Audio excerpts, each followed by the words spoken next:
What's going on, IP family? Hey, I got sent this video today on how you can leverage trademarks to get infinite money, to get a perfect credit score.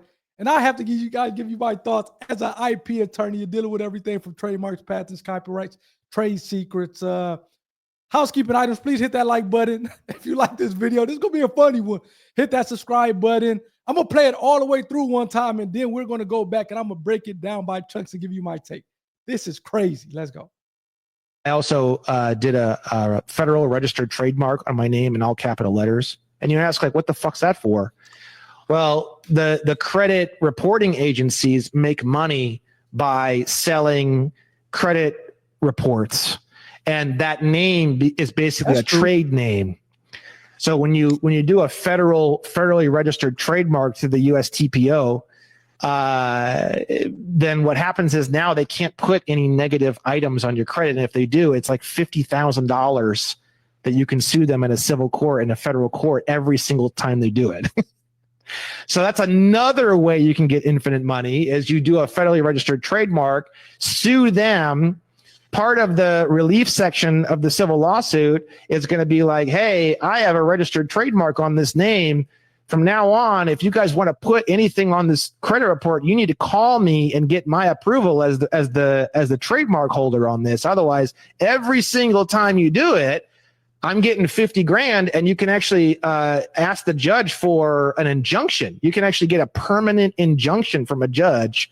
And then at that point, now you can go out and get all these credit cards, all these loans, never pay them, and they can never report it. So your credit score never goes down. So you just keep getting more and more and more and more credit forever, and no one can stop you. So we're going to go through this one, and this time I'm going to break it up in chunks. I'm going to stop the video. I'm going to give you guys my thoughts on different parts of it. And I'm going to tell you whether that I agree or disagree with this guy. Let's go. Did a federal registered trademark on my name in all capital letters. So you can actually get a trademark on your name. Now, I'm not sure what making your name or trademark your name in all capital letters have anything to do with the trademark, to the extent that you satisfy the requirements, and the requirements to get a trademark on your name is a little bit more difficult than trying to get it on just a word or a phrase, because again, a lot of people have the same name. So it is possible, but it's difficult. I would agree that you can get a trademark on your name. For example, say Donald Trump, famous person, has a trademark on his name. However, I'm not sure what capitalizing your name in a trademark application has anything to do with anything. Let's go. And you actually, I'm in a process of filing a trademark on somebody's name. A client of mine's, they want to get a trademark filed on their name, so we're in the process of doing that. So you can get a trademark filed on your name. Again, I'm not sure what he talks about. I put my name in all caps on the trademark application, has anything to do with some type of advantage. But let's go. Ask, like, what the fuck's that for? I'm asking that. What is that for? Well, the credit reporting agencies make money by selling credit reports. Now, and again, I'm not a specialist, but I know enough to know that they do kind of sell your information to different people or reports, and that's how you get all these weird calls. And a lot of that, unfortunately, has to do with the credit agencies and kind of their practices. So I actually would agree with him on that portion. And that name is basically a trade name. So when you do a federally registered trademark through the USTPO, look it. Anybody who refers to the United States Patent and Trademark Office or the USPTO as the USTPO, you probably can stop getting advice from that. Just tune it out. My buddy who sent this to me, he was like, "What is this? Is this true?" As soon as I kind of went through the video once, I didn't even make it through the whole video once. When he said USTPO, I'm like, anytime somebody is claimed to file in trademarks and they refer to the United States Patent and Trademark Office or the USPTO as a USTPO, I kind of tuned out. That's just me. Let me know what you guys think about that in the comment section. But let's continue to see what this guy has to say. Then what happens is now they can't put any negative items on your credit. And if they do, it's like $50,000 that you can sue them in a civil court, in a federal court, every single time they do it. So again, and what this guy, what he is alleged, in my opinion, I'm not connecting the dots between you getting a trademark on your name that's in all caps, and then you put in or the credit agency's putting your name on a piece of paper is somehow, it seems like he's saying that's trademark infringement. But one of the things about trademark law is you have to be infringing that name, you have to be actually using it as a brand name. And I actually have kind of we go live. I bring on people on a channel who've built businesses. A lot of those businesses are Shark Tank businesses. I do lives where I break down actual trademark lawsuits, patent lawsuits, copyright lawsuits in real time, in addition to just kind of what's going on in the IP landscape for that week. And as long as you're not using that name as a branding name, you can use the name. So for example, McDonald's. You can't open up a business that's a restaurant with the name McDonald's on it because you're using it as a brand name. But if you somehow just kind of write McDonald's on a piece of paper in a sentence or whatever the case may be, and it's not kind of, you're not using it as a brand name, then you're not committing trademark infringement. This guy he's making it seem like by the credit agencies using or writing your name on a piece of paper, they're committing trademark infringement. But to commit trademark infringement, you have to be using a trademark name as a branding name. To the extent that you're using that name, but you're not using it in a branding sense, then it's not trademark infringement. So again, that's my 2 cents on that, where it's like, okay, just because the trademark, the credit bureau's just writing your name down on a piece of paper, they're not using your name. Even if you had a trademark on your name, they're not using your name in a trademark sense, and therefore it's not trademark infringement.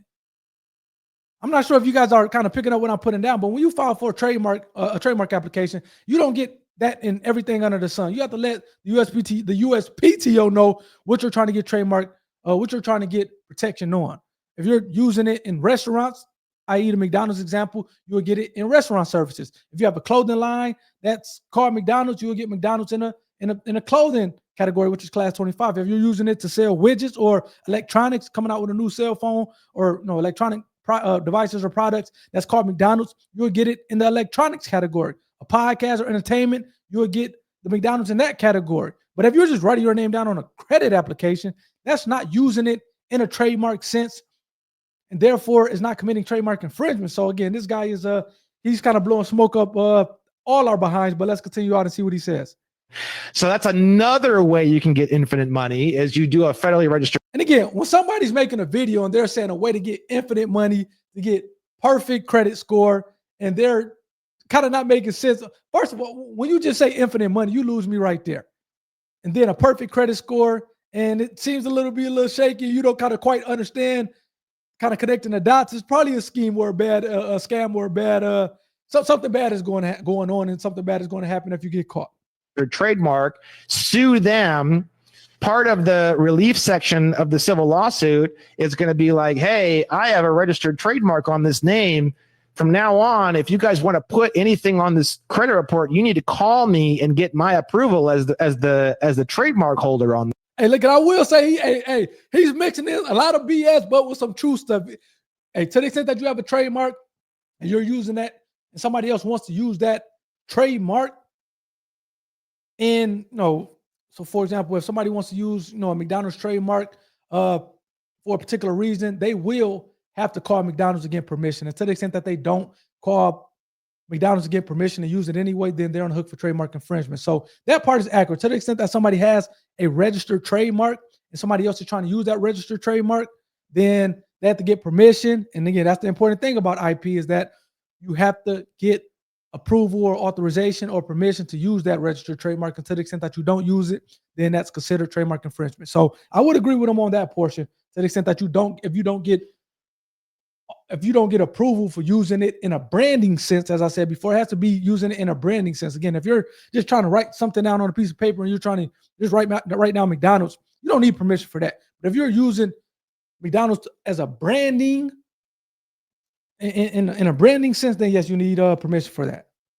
Otherwise, every single time you do it, I'm getting 50 grand, and you can actually ask the judge for an injunction. You can actually get a permanent injunction from a judge.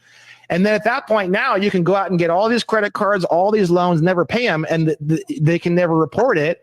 So your credit score never goes down. So you just keep getting more and more and more and more credit forever, and no one can stop you. Man, look at, man, I'm done. I'm done listening to this guy. So he's saying, hey, you can get all this credit card debt, get all these credit cards, not pay them, and credit score is never going down, and kind of you ride off into the sunset and bliss. If you believe this, then I got a bridge to sell you in Vegas. Again, let me know what you guys think in the comment section. I will sit this and I watch it and I'm like, man, you got to be careful who you let on your platform. This guy, Mr.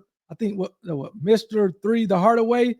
I mean, again, almost 17,000 likes in 4 days. So the guy seems like he has some he has some motion on his Instagram page, but I mean, you got to be careful who you let on, because they can give your audience or your community a lot of bad advice, a lot of inaccurate advice, a lot of false advice, and it can, IRS and a lot of people will be coming to their door knocking, for scams, for really setting them back because they did what they believe because they heard on the internet to be a play, so to speak, and it's not a play. So let me know what you guys think in the comment section. Like I said, hit that like button, hit that subscribe button, go check out the ebook that recently was released, Got IP. It gives you accurate information of how you protect your intellectual property, how you use your intellectual property, how you monetize off your intellectual property. Go check that out. That link is in the description. And this is coming from an IP attorney who's been doing this for over 10 years. So I have a little bit more knowledge than the gentleman that we just listened to, but don't take my word for it. Go check out the ebook, and hopefully you guys enjoy this one. Peace.